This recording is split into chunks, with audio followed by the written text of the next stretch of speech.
इनके फॉर्म भरे जा रहे हैं।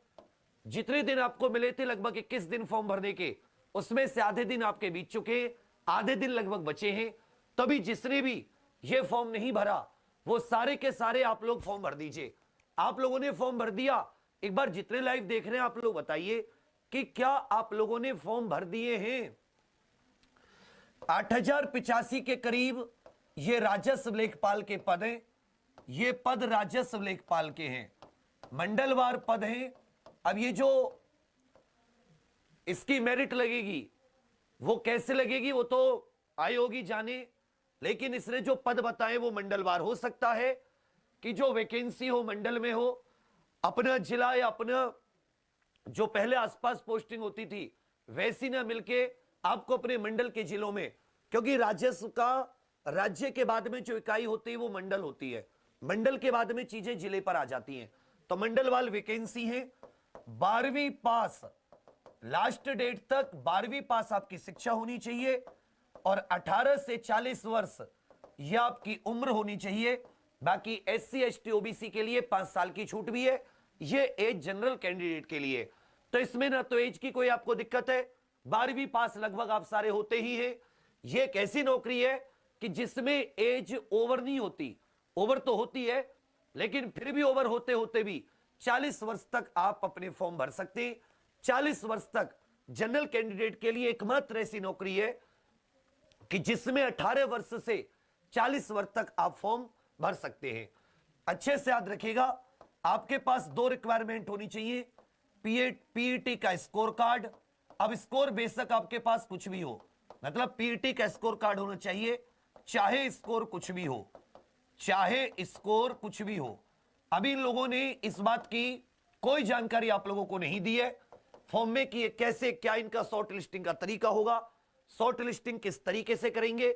अभी केवल इन्होंने आपसे फॉर्म मंगवाई। ये कुछ ऐसा है कि एक एग्जाम होता है जिसे गेट का एग्जाम कहते हैं। गेट के एग्जाम में क्या होता है कि आपने गेट दिया और आपका स्कोर कार्ड आ गया, जैसे आपने पेट दिया था, अब आपका पेट का स्कोर कार्ड आ गया।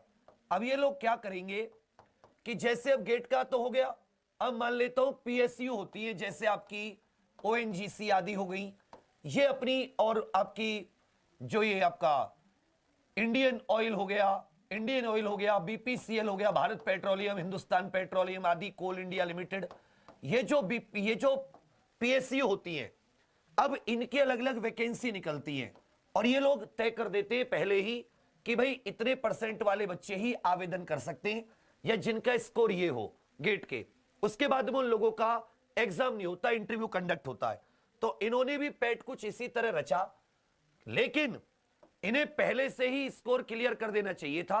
अभी क्या इन्होंने बच्चों को फंसा लिया और फंसा के क्या सोच रहे हैं कि अब ये देखते हैं आवेदन कितने आते हैं। भाई इधर तो 17-18 लाख थे, जिनमें से बहुत सारे बच्चे 10th पास थे। मान लेता हूं अगर 10 लाख भी इनके लेखपाल में आवेदन आ जाते हैं, तभी अपने हिसाब से देखेंगे कि इनको 2 लाख बच्चे बुलाने, 5 लाख बच्चे बुलाने या 10 लाख बच्चे बुलाने। अगर इन्होंने अभी स्कोर नहीं बताया कि भाई कितने नंबर वाले या कितनी परसेंटाइल वाले बच्चों को ये मुख्य परीक्षा में बिठाएंगे, तो ये इनकी मतलब एक गलती है जिसे आयोग को सुधार करना चाहिए।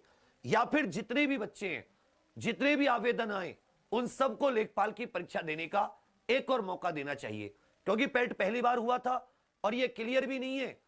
भाई पेट में तो क्लियर था कि पेट के आधार पर मुख्य परीक्षा होगी, तो आप पहले से बता देते ना कि भाई 20,000 बच्चे, 50,000 बच्चे, जिससे कि जो अब फॉर्म भर दिया तो एक आशा आ जाती है मन में, एक मतलब एक आशा की किरण सी जग जाती है कि शायद हमें भी मौका मिल जाए। अब 50 परसेंटाइल वाले, 80-90 परसेंटाइल वाले सबने फॉर्म भरा है, परंतु हमारे देश में ये परीक्षाओं में यही धांधली है। 25-25 रुपए यहां भरवा लेंगे, फिर 100-125 रुपए आपसे फिर चार्ज करेंगे कि जी मुख्य परीक्षा के लिए चार्ज करो, और बीच में इतना जो समय बच्चा न इधर का रहा न उधर का रहा। अरे भाई आपको नहीं लेने वाले कम नंबर वाले, तो बता दू अगले एग्जाम की देखे। और ऐसा नहीं कि मान लो पीछे पहले उसके कम नंबर आए तो जिंदगी भर उसके कम ही नंबर आएंगे, हमेशा ऐसा नहीं होता। हो सकता है जब पेट दिया हो, जब किसी की तैयारी ना हो, और अब उसने पिछले 6-7 महीने में अपनी तैयारी और अच्छी कर ली हो, लेकिन अब देना तो उसको पैट के आधार पर ही है, पैट के स्कोर के आधार पर ही बुलाएंगे। तो यही है कि यूपी ट्रिपल एस आदि जो आयोग है ये फंसा के पहले तो भर्ती ही सालों में 6-6 साल 5-5 साल में निकालते हैं, उसके बाद में पदों की संख्या ऐसी होती है कि उत्तर प्रदेश सबसे ज्यादा जनसंख्या वाला प्रदेश, और जब पद गिनते हैं तो पद मिलते हैं मतलब कि बिल्कुल ही ऐसे कि भूसी के ढेर में सुई के ढूंढ रहे जैसा, पदों की संख्या भी नेग्लिजिबल, वो सब भी